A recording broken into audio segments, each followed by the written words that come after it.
ராதே ராதே. நம்ம சத்குருநாதரோட பரம கிருபையினால ஸ்ரீமத் பாகவத மகாபுராணம் கற்றுண்டு வரோம். இப்பொழுது 5வது ஸ்கந்தத்தில் 14வது அத்தியாயம் கற்றுருக்கோம். எப்படி பரத யோகீஸ்வரர் ரகுகணனுக்கு 13வது அத்தியாயத்தில் சொன்ன விஷயங்களை ஒன்று விளக்கிண்டே வரார் அப்படிங்கிறத பார்த்தோம். அதற்கு மேலே சொல்லிகிட்டே போகிறார். 13வது அத்தியாயத்தில் என்ன விஷயம் சொல்லியிருந்தார் அப்படின்னா, நிறைய விஷப்பாம்புகளால் தீண்டப்பட்டு அவன் ஒரு பாழும் குழியில் விழுந்து அங்கே நினைவை இழந்து அப்படியே கிடக்கான் அப்படின்னு சொன்னார் இல்லையா? அதற்கு என்ன அர்த்தம் அப்படிங்கிறத சொல்கிறார். ஒரு மனுஷனுடைய மானம், கர்வம் அப்படிங்கிறது கொடிய பாம்புகள் போல இருக்கக்கூடிய மனிதர்களால் போக்கப்பட்டு அவன் அந்த அவமானம் தாங்காமல் ராத்திரியில் ஒரு க்ஷணம் கூட தூங்க முடியாமல் தவிக்கிறானாம். அப்படி தவிச்சு அந்த துக்கங்கிற அந்த இருளில் அவன் விழறான் அப்படிங்கிறத சொல்கிறார். அடுத்ததாக ஒரு மனுஷன் அந்த காட்டில் சஞ்சரிக்கக்கூடியவன் வண்டுகள்லாம் சேர்த்து வச்சிருக்கக்கூடிய தேனுக்கு ஆசைப்படுறான் அப்படின்னு சொன்னார் இல்லையா? அதற்கு என்ன அர்த்தம் அப்படின்னா, மனுஷன் விஷய சுகங்களெல்லாம் ஆசைப்படுறான். அதுவும் எப்படின்னா, அநியாயமாக மற்றவர்களுக்கு சொந்தமாக இருக்கக்கூடிய விஷயங்களை ஆசைப்படுறான் அப்படிங்கிற. எப்படின்னா, மற்றவர்களுடைய மனைவியவோ அல்லது மற்றவர்களுடைய பொருளுக்கோ அல்லது சொத்துக்கோ ஆசைப்படுறான் அப்படிங்கிற. அப்படி பண்ணும்பொழுது எப்படி தேன் எடுக்க போனால் வண்டுகள்லாம் வந்து தொலைக்குமோ, அது மாதிரி இவன் இந்த பொருட்களை போய் அவன் அடையணும்னு ஆசைப்படும் பொழுது அந்த பொருளுக்கு சொந்தக்காரர்கள் இருப்பா இல்லையா, அவள் வந்து இவனை தாக்கறா, அடிக்கிறா, அல்லது ராஜ சேவகர்கள் வந்து இவன் பண்ணக்கூடிய தப்புக்கு தண்டனை கொடுக்குறா. அதனால அவன் வந்து பாழும் நரகத்துக்காக போய் சேரறான் அப்படின்னு சொல்கிறார். அப்படி ஒரு கால் அவன் இந்த ஒரு இதுலேருந்து தப்பிச்சுட்டா கூட என்ன ஆகும் அப்படின்னா, அவர் சொல்கிறார், இதுலேருந்து தப்பிச்சாலும் நாளைக்கு யாரோ ஒரு தேவதத்தன் அப்படிங்கிறவனோ அல்லது விஷ்ணுமித்ரன்னு யாரோ ஒரு 3வது மனுஷன் வந்து அவனோட பொருளை அவன் அபகரிச்சுட்டு தான் போக போகிறான். அதனால் அவன் எதை அநியாயமாக அடையணும்னு ஆசைப்படுறானோ அது அவனுக்கு கிடைக்கா போகிறது இல்லை. அதனால அவன் துக்கத்தை தான் அடையிறான் அப்படிங்கிறத சொல்கிறார்.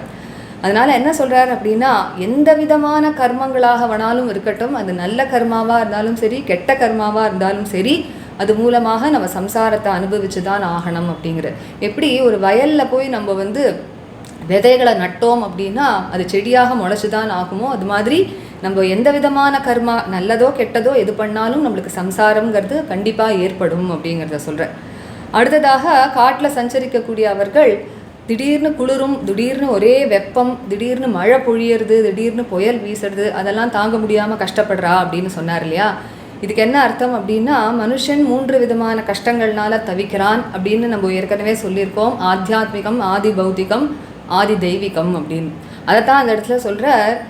ஒன்று பிரகிருத்தியில் இந்த பஞ்சபூதங்கள்னால ஏற்படக்கூடிய கஷ்டம், எவ்வளவோ புயல் அடிக்கிறது, மழை பொழியறது, இல்லை அதிகமான வெப்பம், இதனால் ஏற்படக்கூடிய கஷ்டங்கள், இல்லது மற்றவர்கள் நம்மளை சுற்றி இருக்கிறவா நம்மளுக்கு கொடுக்கக்கூடிய கஷ்டங்கள், அல்லது நம்மளோடையவே மனசுனாலேயோ சரீரத்தினாலேயோ நம்ம படக்கூடிய கஷ்டங்கள், இதனாலலாம் மனுஷன் ஒரு ஆழ்ந்த மன இறுக்கத்துக்கு ஆளாகி அதுலேருந்து வெளில வர முடியாமல் ரொம்ப கஷ்டப்படுறான் அப்படின்னு சொல்கிறார். அடுத்ததாக அந்த வணிகர்கள்லாம் காட்டில் சஞ்சரிக்கிறவர்கள் தங்களுக்குள்ளேயே வியாபாரங்கள்லாம் பண்ணிக்கிறா அப்படின்னு சொன்னார். கடைசியில் என்ன ஆகுதுன்னா அவர்கள்லாம் எதிரிகளாக ஆயிடுறா அப்படின்னு சொன்னார் இல்லையா? அதற்கு என்ன அர்த்தம் அப்படின்னு சொல்கிறார். இது போலவே லோகத்துலேயும் மனுஷர்கள் தங்களுக்குள்ள நிறைய வணிகம், வியாபாரம் இதெல்லாம் பண்ணுறா. ஆனால் அப்படி பண்ணும்பொழுது நியாயமாக நடந்துக்காம என்ன பண்ணுறா அப்படின்னா, திருட்டுத்தனமாக மற்றவர்களுடைய கொஞ்சமாவது பணத்தை எப்படியாவது நம்ம திருடணும் அப்படின்னு ஆசைப்படுறா. அது காக்கினிக்கா மாத்திரம் அப்படிங்கிற ஏதோ ஒரு 10 பைசாவாவது லோபித்தனத்தினால அவர்களிடத்துலேருந்து நம்ம எப்படியாவது அதை வந்து நம்ம தெரியாமல் திருடிடணும் அப்படின்னு நினச்சி அப்படி நடந்துக்கிறதுனால என்ன ஆகுதுன்னா அது மற்றவர்களுக்கும் தெரிய வந்துடுறது. அதனால கடைசியில் என்ன ஆகுதுன்னா அந்த அநியாயமாக லோபித்தனமாக அவர் நடந்துக்கிறதுனால அவர்கள்லாம் எதிரிகளாக முடிஞ்சுடுறது அப்படின்னு சொல்கிறார். அதுக்கடுத்ததான் இந்த பாதையில் சஞ்சரிக்கக்கூடியவன் இப்படி பலவிதமான கஷ்டங்களை அனுபவிக்கிறான் அப்படின்னு சொன்னார் இல்லையா? இந்த அத்தியாயத்தில் அது என்னெல்லாம் கஷ்டங்கள் அப்படின்னு ஒன்று ஒன்றா சொல்லிகிட்டே வரார். அத்வனி அமுஷ்மின்னு இமே உபசர்காக அப்படிங்கிற இந்த கஷ்டங்கள்லாம் தான் அவன் அனுபவிக்கிறான் அப்படின்னு சொல்கிறார். சுகம், துக்கம், இன்பம், துன்பம், ராகத்வேஷம், பிடிக்கிறது பிடிக்காமல் இருக்கிறது, பயம், அபிமானம் அப்படின்னா அகங்காரம், பிரமாத, உன்மாத அப்படிங்கிற அஜாகிரதையாக இருக்கிறது அல்லது பித்து பிடிச்சாப்புல இருக்கிறது, சோகம், மோகம், லோபம், மாத்சரியம், ஈர்ஷ்யா அப்படிங்கிறார். அதாவது பொறாமப்படுறது, இல்லாது பொறாமையினால் மற்றவர்களை பார்த்து நம்ம அசூயப்படுறது, அவமானம். அடுத்தது க்ஷுத் பிபாசா அப்படிங்கிறார். பசி, தாகம், ஆதி வியாதி. ஆதிங்கிறது மனசுக்கு வரக்கூடிய வியாதிகள், வியாதினாலே சரீரத்துக்கு வரக்கூடிய வியாதிகள், இது ரெண்டுத்தினாலையும் கஷ்டப்படுறான். கடைசியாக ஜன்ம ஜரா மரணாதயா அப்படின்னு பிறப்பு, மூப்பு, கடைசியாக மரணம் அப்படிங்கிற இவ்வளவு கஷ்டங்களை ஒரு மனுஷன் இந்த சம்சாரத்தில் அனுபவிக்கிறான் அப்படின்னு சொல்கிறார். அதுக்கு அடுத்ததாக அந்த காட்டில் இருக்கக்கூடியவர்கள் இனிமையான கொடிகளெல்லாம் தழுவிக்கிறா, அந்த கொடியில் இருக்கக்கூடிய பட்சிகளோட சப்தத்தெல்லாம் கேட்டு சந்தோஷப்படுறான்னு சொன்னார் இல்லையா, அதுக்கு என்ன அர்த்தம் அப்படின்னு சொல்கிறார். கொடி போல ரொம்ப மென்மையாக இருக்கக்கூடிய பெண்களுடைய அந்த தோள்களெல்லாம் தழுவிக்கிறாளாம் இந்த புருஷர்கள். அப்படி பெண்களே மாயையோட சொரூபம் அப்படின்னு சொல்கிறார். அப்படி அந்த பெண்களை தழுவிண்டு அவர்களுக்கு என்னெல்லாம் ஆசையோ அதெல்லாம் நிறைவேற்றணும்னு என்னெல்லாமோ பண்ணுறா இந்த புருஷர்கள். கடைசியில் அவர்களுக்கு பிறக்கக்கூடிய அந்த குழந்தைகளை தான் இந்த இடத்துல பட்சிகள் அப்படின்னு சொல்கிறார். அந்த குழந்தைகள் பேசக்கூடிய அந்த மழலை சொற்கள் இருக்கே, அது அந்த பட்சிகள் போடக்கூடிய இனிமையான சப்தம் போல இருக்காம். அதெல்லாம் கேட்டு ரொம்ப மகிழறா. இப்படி காலம் போகிற போக்கே தெரியாமல் இப்பேற்பட்ட இருளான அந்த சம்சாரத்தில் மனசை அடக்க முடியாதவர்கள்லாம் தவிச்சுண்டு இருக்கா அப்படின்னு சொல்கிறார். இன்றைக்கி நம்ம 21வது கத்தியத்துலேருந்து ஆரம்பித்து 28வது இந்த கத்தியம் வரைக்கும் நம்ம இன்றைக்கி கற்றுக்கலாம். ராதே ராதே. गोपिका जीवनस्मरणं गोविन्द गोविन्द सद्गुरुनाथ महाराज की जय। कलये सुन्दराकारं सदैकप्रियदर्शनम् अज्ञाननाशकं देवं सद्गुरुं मुरलीधरम् मुरलीमण्डितकरकमलं मुनिजनमोहनं व्यत्यस्तपादं वनमालाधारिणं प्रेमभक्तमण्डलनित्यकीर्तितं श्रीप्रेमिकवरदम् आश्रयेऽहम्। जन्माद्यस्य यतोऽन्वयादितरतश्चार्थेष्वभिज्ञस्वराट् तेने ब्रह्महृदायादिकवये मुह्यन्ति यत्सूरयः। तेजो वारिमृदां यथा विनिमयो यत्र त्रिसर्गो मृषा धाम्ना स्वेन सदा निरस्तकुहकम् सत्यं परं धीमहि। धर्मः प्रोज्झितकैतवोऽत्र परमो निर्मत्सराणां सतां वेद्यं वास्तवमत्र वस्तु शिवदं तापत्रयोन्मूलनं। श्रीमद्भागवते महामुनिकृते किं वा परैरीश्वरः सद्यो हृद्यवरुध्यतेऽत्र कृतिभिः शुश्रूषुभिस्तत्क्षणात् निगमकल्पतरोर्गलितं फलं शुकमुखादमृतद्रवसंयुतं पिबत भागवतं रसमालयं मुहुरहो रसिका भुवि भावुकाः यं प्रव्रजन्तमनुपेतमपेतकृत्यं द्वैपायनो विरहकातराजुहाव पुत्रेति तन्मयतया तरवोऽभिनेदुः तं सर्वभूतहृदयं मुनिमानतोऽस्मि। यस्वानुभावमखिलश्रुतिसारमेकम् अध्यात्मदीपम् अतितितीर्षतां तमोऽन्धम् संसारिणां करुणयाः पुराणगुह्यं तं व्याससूनुमुपयामि गुरुं मुनीनां। नारायणं नमस्कृत्य नरं चैव नरोत्तमं देवीं सरस्वतीं व्यासं ततो जयमुदीरयेत्।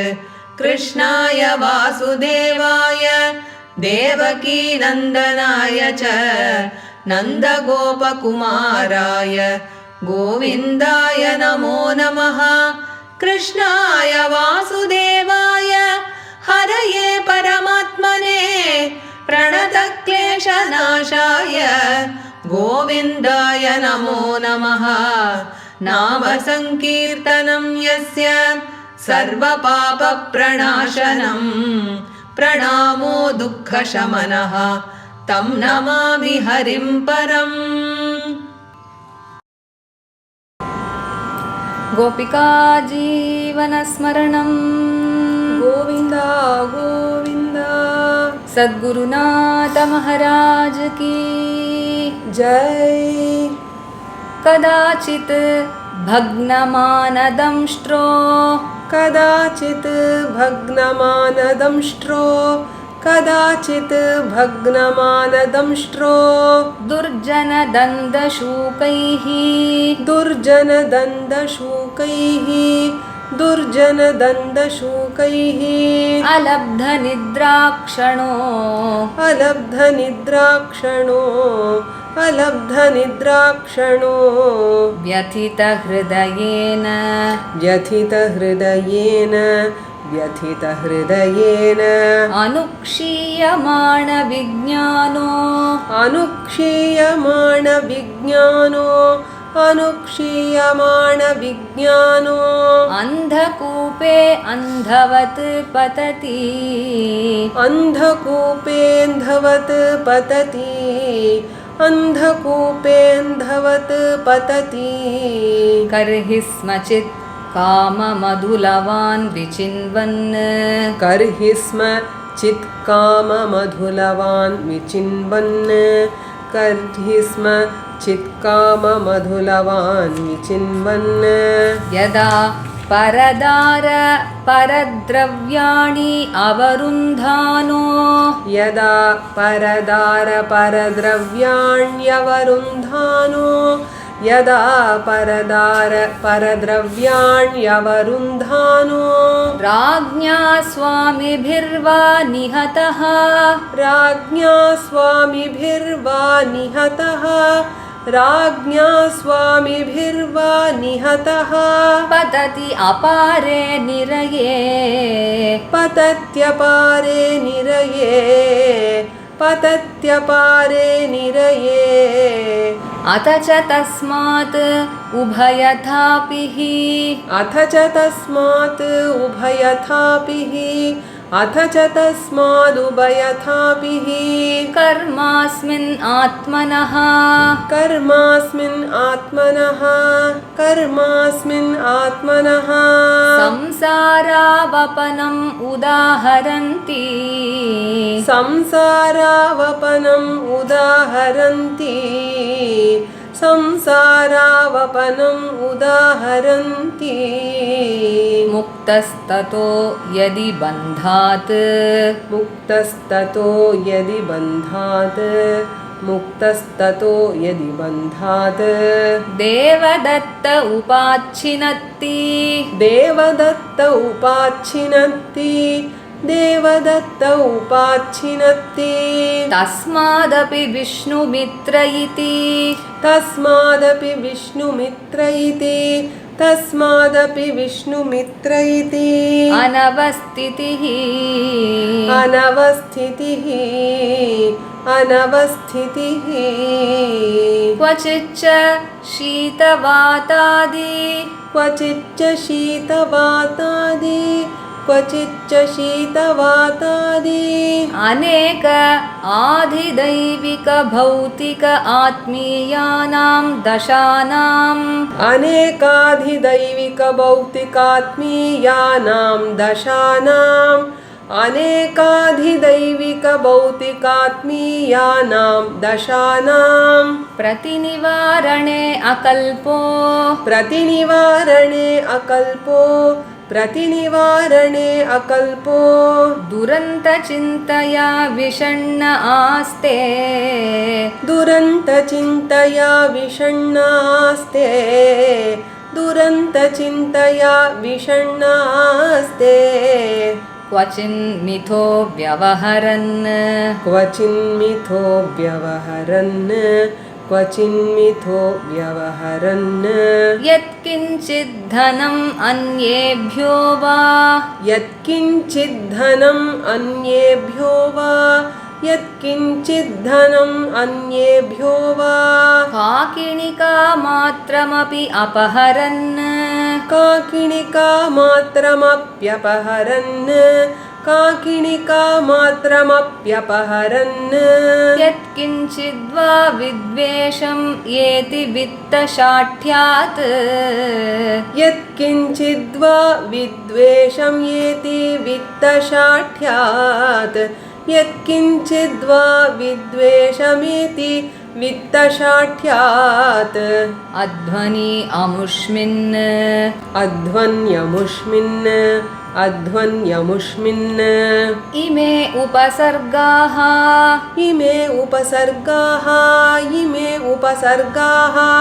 तथा सुख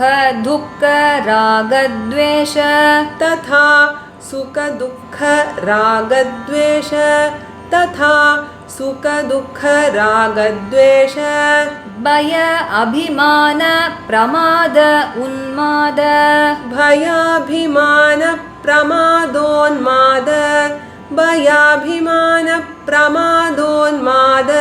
शोक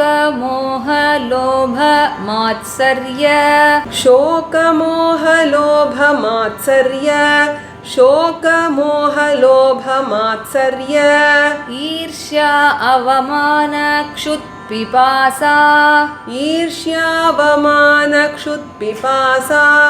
ईर्ष्यावमानक्षुत्पिपासा आधिव्याधि जन्म जरा मरणादयः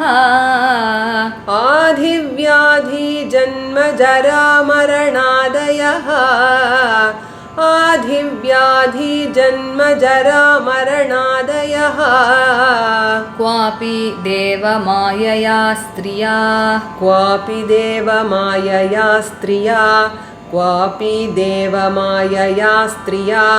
भुजलतोपगूढः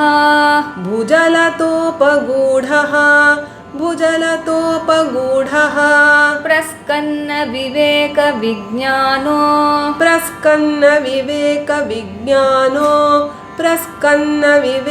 विज्ञानो यद्विहार गृहारम्भाकुलहृदयः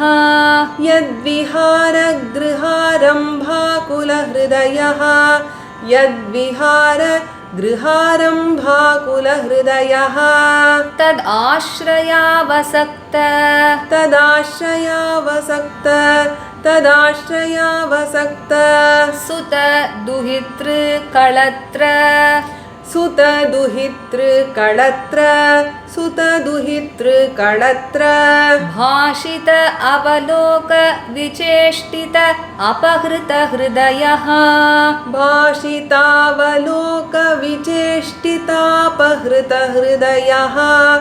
भाषित अवलोक विचेष्टित अपहृत हृदयः आत्मानम् अजितात्मा पारे अन्धे तमसि प्रहिणोति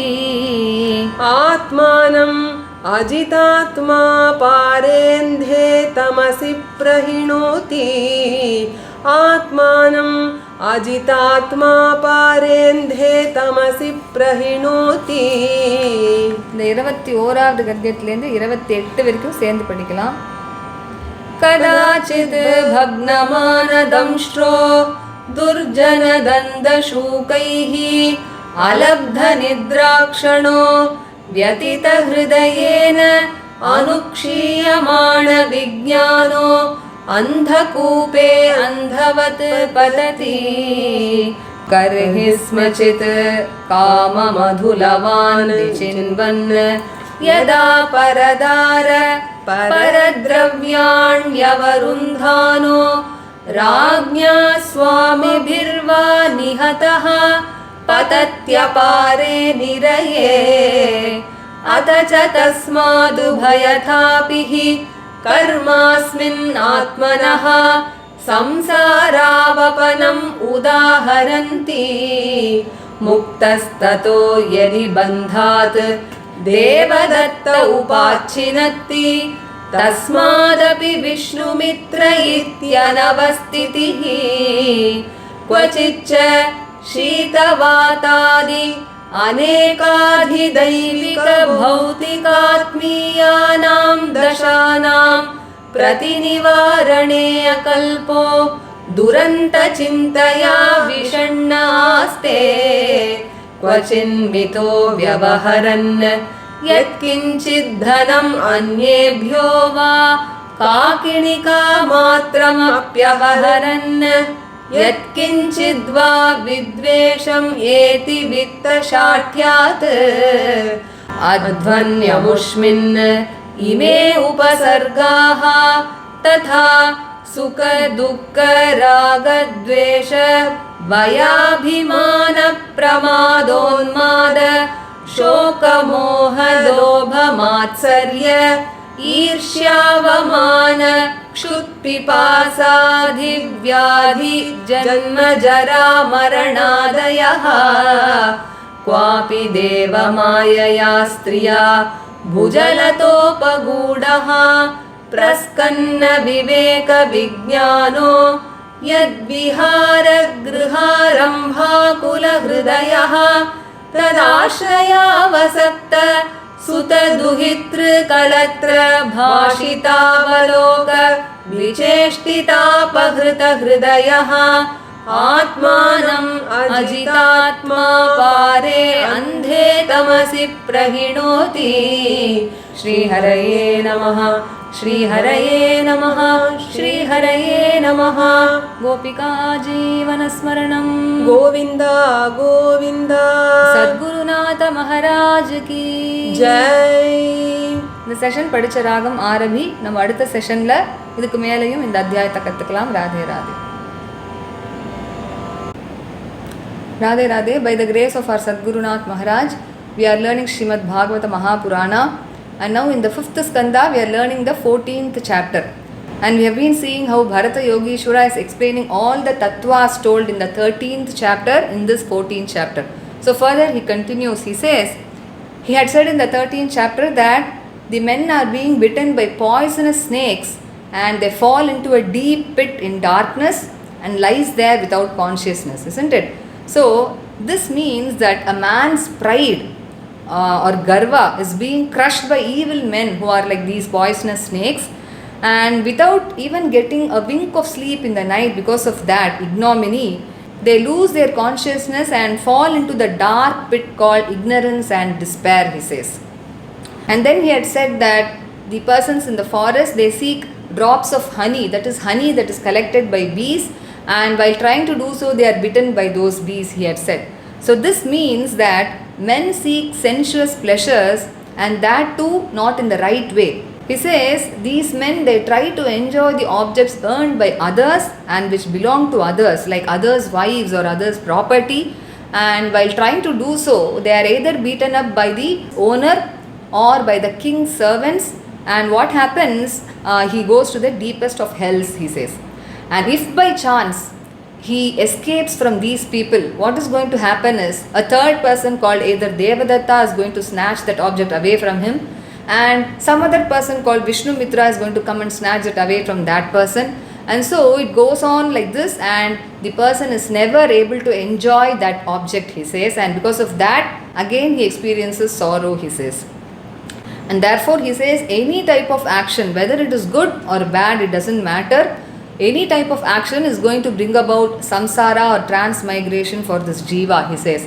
Just as how when we sow a seed in the field, whatever the seed is, immediately the plant is going to grow, isn't it? So also whatever type of karma we do, whether it is good or bad, it is going to lead us to transmigration, he says. And then in the 13th chapter he had said that at sometimes these people are unable to ward off the cold or heat or storms or winds or rains, and they are suffering a lot, isn't it? So here he says the meaning is that the men in this samsara, they suffer by all the calamities that is caused by providence, which is called as Adi Bhautika, or the problems created by people around us, or by our own body or our own minds. So these are the three types of sufferings that men suffer, that is Adhyatmika, Adi Daivika and Adi Bhautika. And so they give way to deep anxiety due to all this, which is very, very difficult to get rid of, he says. And then he had said that these travelers who are basically merchants, he had said, they sell items among themselves, but finally they end up becoming enemies, isn't it? So he explains the meaning. He says even people in this world, what they do is they do business transactions among themselves, but while doing so they are extremely greedy. They want to snatch at least a part of the other person's wealth, even if it is a very small amount. He says kakinika matramapi. And due to such a greed, what happens? This comes to the knowledge of the other person, and because of this, what happens? Because of their greed and untruthful behavior, they end up becoming enemies, he says.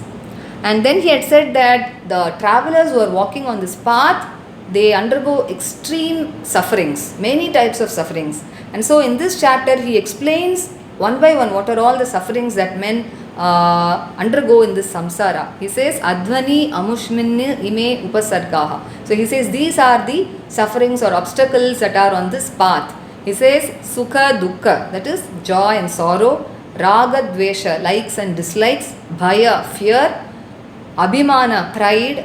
He says Pramada, Unmada, that is carelessness and insanity, Shoka, Moha, Lobha, that is grief, infatuation, greed, Matsarya, Irsha, that is envy, jealousy and all that, Avamana, ignominy, Kshut, Pipasa, hunger and thirst, Adhi, Vyadi, mental and physical illness, Janma, Jara, Maranadayaha, birth, old age and finally death. So all these are the sufferings that we have to undergo in this samsara.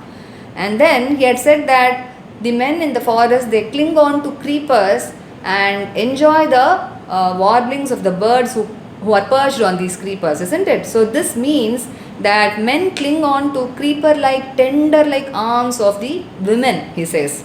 He says a woman herself is the personification of Maya, and hence to please her these men start doing various types of actions, and when they beget progeny, he says they enjoy the sweet inarticulate sounds of their children, which is like the warblings of these birds perched on the creepers.